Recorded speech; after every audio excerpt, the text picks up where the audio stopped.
America. From Channel 00 Chico, the Breakroom begins its nightly broadcast. Marty says the channel now has 57 subscribers. Last time Marty had 57 subscribers, he was selling Boys Life door to door as a Cub Scout.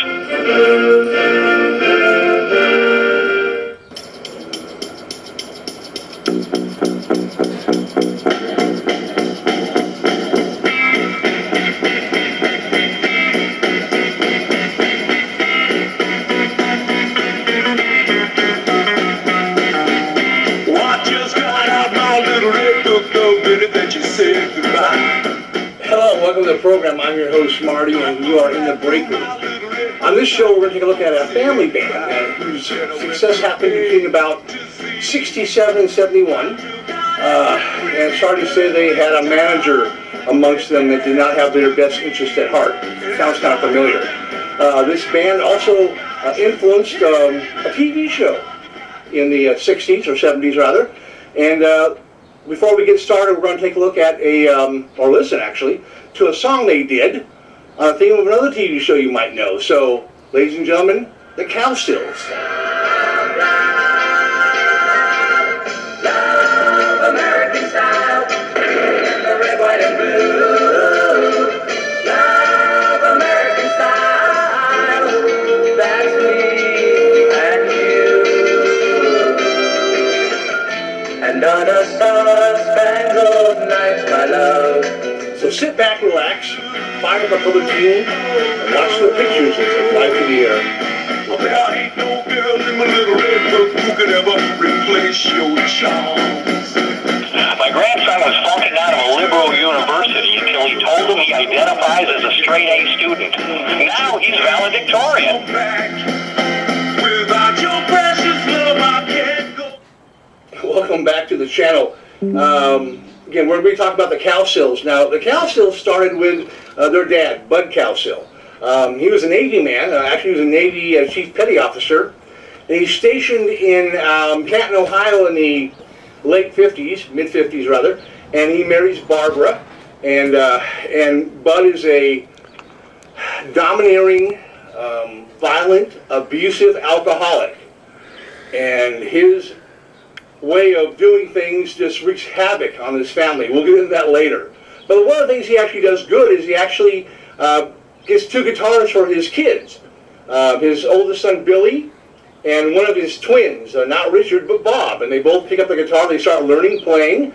Bob's got a friend named Johnny Flanders. And Johnny Flanders is the best guitarist for his age in Fort Myers, Canton, Ohio. That's where they live. And I guess Billy tells it that, you know, all day long, all summer long, they're on Johnny Flanders' porch playing. And that's how they got to be better and better. They get to a point where they're actually so good, they start playing shows as Billy and Bob. And they play church events and parties and sock hops, those kind of things. And they get so good that Bud and Barbara decide to go ahead and get them on a TV show. So they take the kids up to Cleveland, Ohio for the Gene Carroll Show. And they do one song on there, and the song they decide to do is Hank Williams' Cheatin' Heart.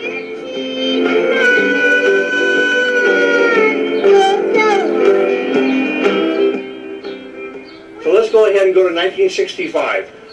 The family has moved to Rhode Island, actually Newport, Rhode Island. And two more brothers join Bill and Bobby.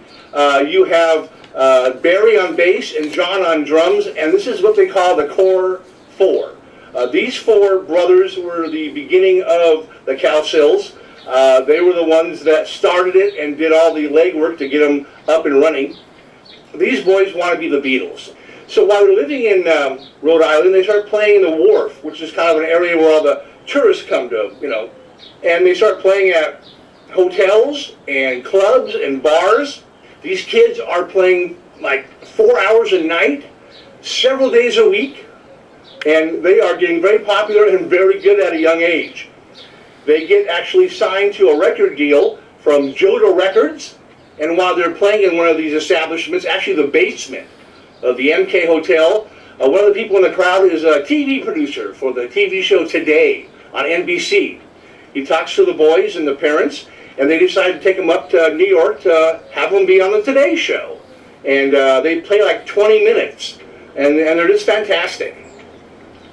Their first single comes out from the Joda Records, and it's a song called All I Really Want to Be Is Me. Anyhow, here it is.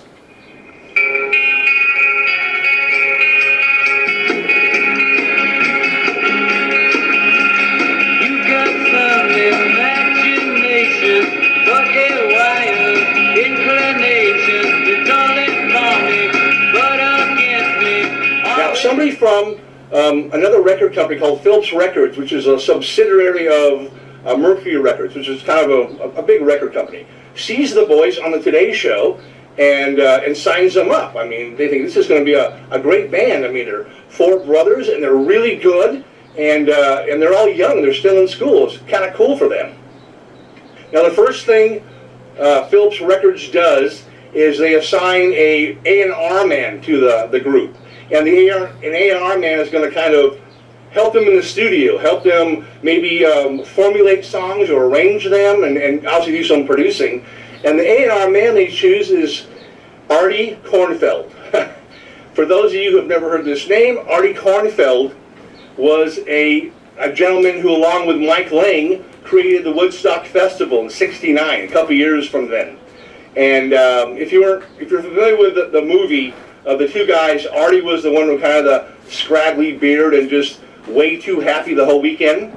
Anyhow, now before Artie even becomes an A&R man, he's in a singing duo with a songwriter by the name of Steve Duboff. And they actually have a song they did on Chivalry.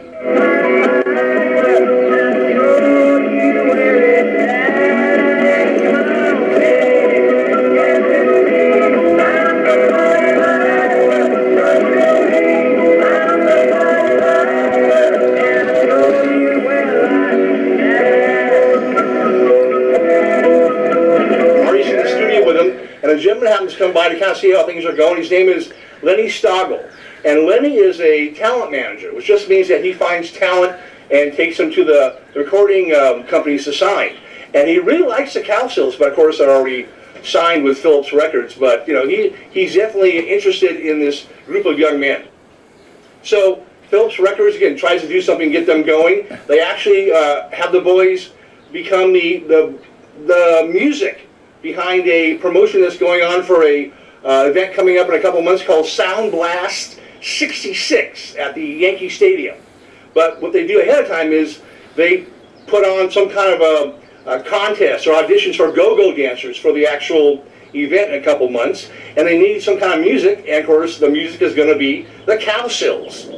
And in this picture you can kind of see the boys behind this lady, and then as we get further on into these photos, you realize that there's all these go-go dancing girls in front of them. They can't barely see them, and later on the go-go dancers actually get into the crowd in the aisles and start dancing. But for the boys, this is wild. This is something they've never experienced, and for them it's pretty cool. Now, the boys put out a bunch of records, or rather singles, on Phillips Records, and they don't do too well. And in a meeting, which Artie isn't at, they go ahead and can the Cowsills. The Cowsills are no longer on Phillips Records.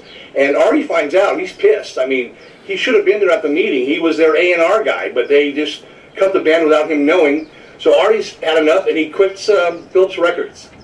Now, that's bad enough, but Artie has a plan. So Artie's not too upset because him and Steve Duboff, his songwriting partner, have created a song for the Cowsills. I mean, he's been working with them for a while, and he kind of knows what they do best. So Artie takes the boys into a studio, and they cut this song, and the song is called The Flower Girl. Sitting in the rain, raindrops falling on her. She didn't seem to care. She sat there and smiled at me. Then I knew she could make me happy. I was in her head.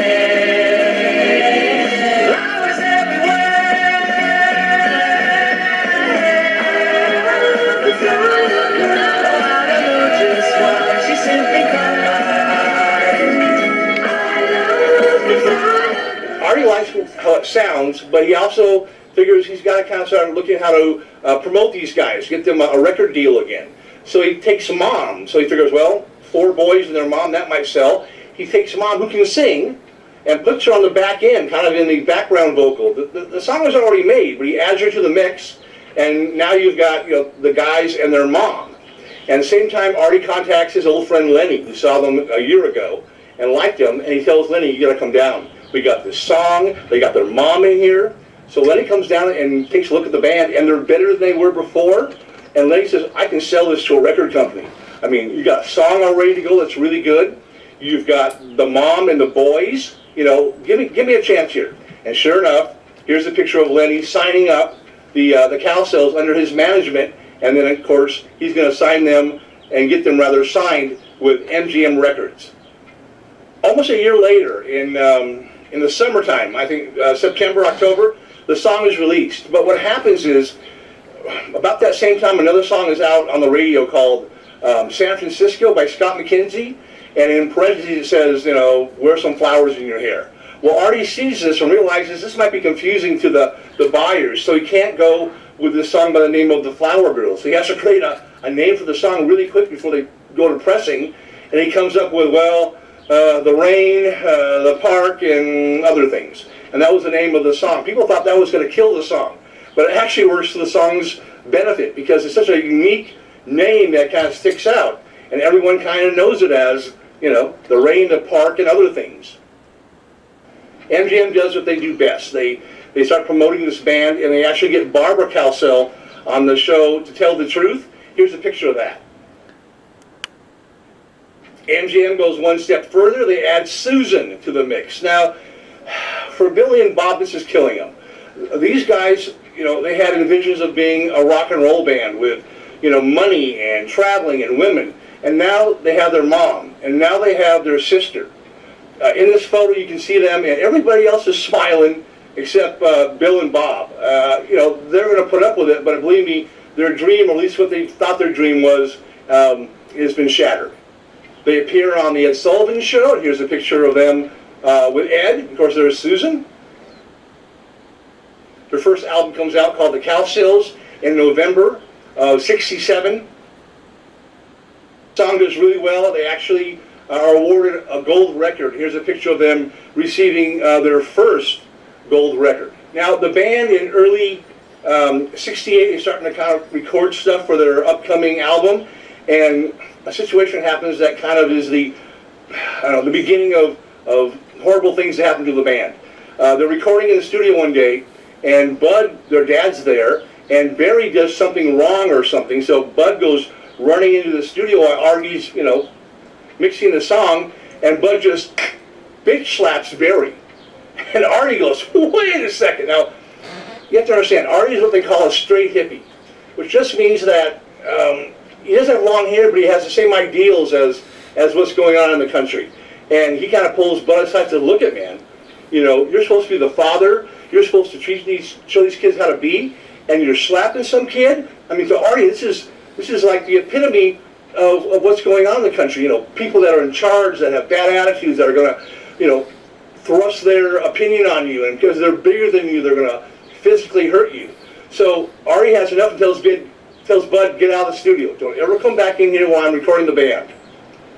Now, Bud is pissed off, first of all, and maybe a little bit embarrassed.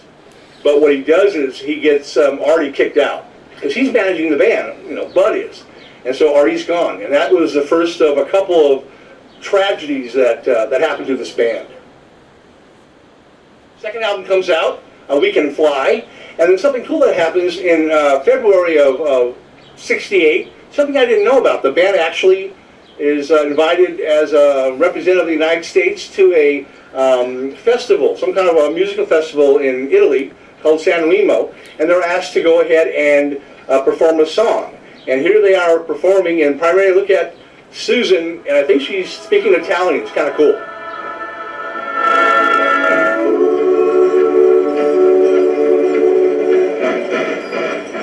Ti racconterò una storia del signor Bartolomeo. Fa un monotono lavoro che non lo interessa più. Sogno un attimo di gloria, non lo sogni forse tu?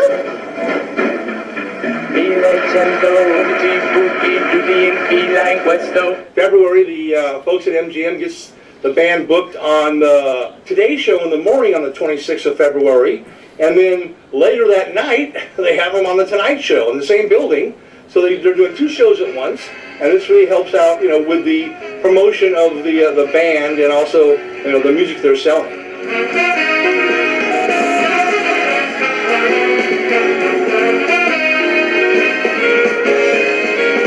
3 days later, they're at the Grammys, and this picture is I think it's a setup picture. It looks like it was set up with Susan kind of being taken away or something.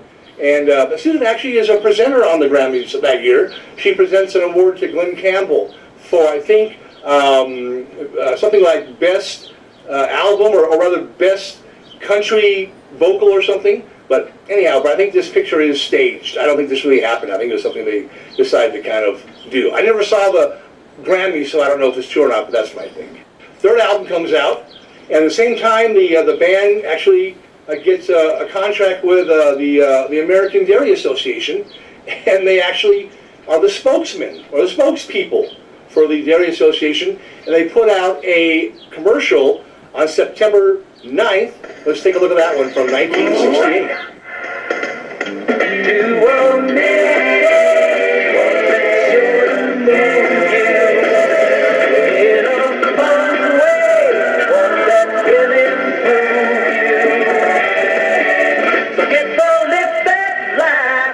I'm Bill Cowsill. Rehearsals can be pretty tiring. And here comes milk. Here comes milk. I drink milk for refreshment. With burgers and cookies and all sorts of things. Milk is the big lip that laughs. It kind of lets you hang in there. Oh, suck it to me. Two singles are racing up the chart. One of the songs is from the We Can Fly album, which is the song We Can Fly. See how the fluffy clouds move by us. See how the clouds move by. See how the morning mist can hide us away. And the day is so much fun. Isn't it groovy in a daydream? And another song is from the album they did, the third album, which is called Captain Sad. And that cover always freaked me out. When I was a little kid, I remember seeing this cover in the music store going like, what's going on here? This crazy looking clown and everybody behind him was kind of smiling. Still creeps me out. Also on that album is a song called Indian Lake. And the story behind that is real simple, that the song was presented to Bill by his dad, and Bill said, this is a terrible song. And Bud said, well, you've got to make it into a song. So Bill does what he can. He arranges it and makes it into like, not really a rock and roll song, but kind of a pop song. And again, it's one of my favorites, Indian Lake.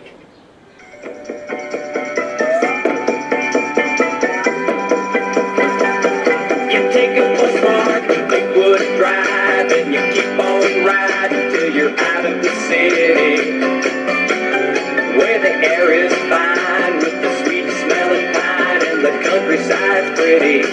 And you see Denwood Hill, Beverly Hills, or a honey-loving mama bear. Just take a look at the grid, the cricket town grid, and in a minute you're there.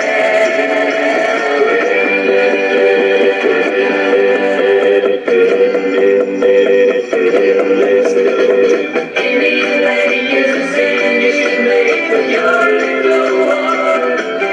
Something cool I found out was apparently the Cowsills had a comic book.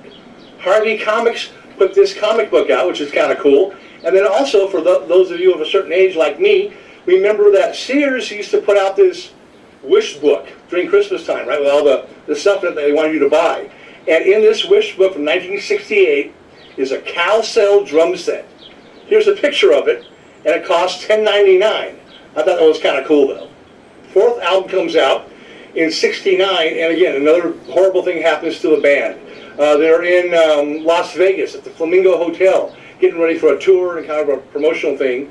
And Bud and Billy have been drinking, and they have an argument. Turns into a fist fight. I mean, a bad fist fight. I don't know if it's like in the little club, whatever bar there. The cops are called. Bud's taken away and arrested. And subsequently, what Bud does is, Bud actually fires Billy from the band. And so the next day, Paul now is part of the band. He was kind of doing, roadie jobs before, but now he's part of the band. So Paul's one of the Cowsills now. In March of '69, the group is asked to do something for a TV show called The Wonderful World of Pizzazz. And they're asked to go and take the song Hair from the musical Hair and do a version of it. So Billy and Bob kind of get together. This is before Billy got fired. And they kind of work it and kind of make it into a kind of a cool song. They put out a video. Let's take a look at that video. Hair.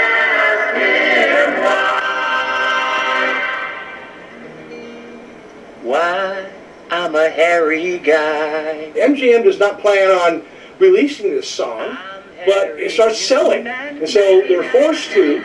And again, the group gets another gold record for the song Hair. I'm hairy high and low, but don't ask me why, 'cause he don't know. It's not for lack of bread, like the Grateful Dead.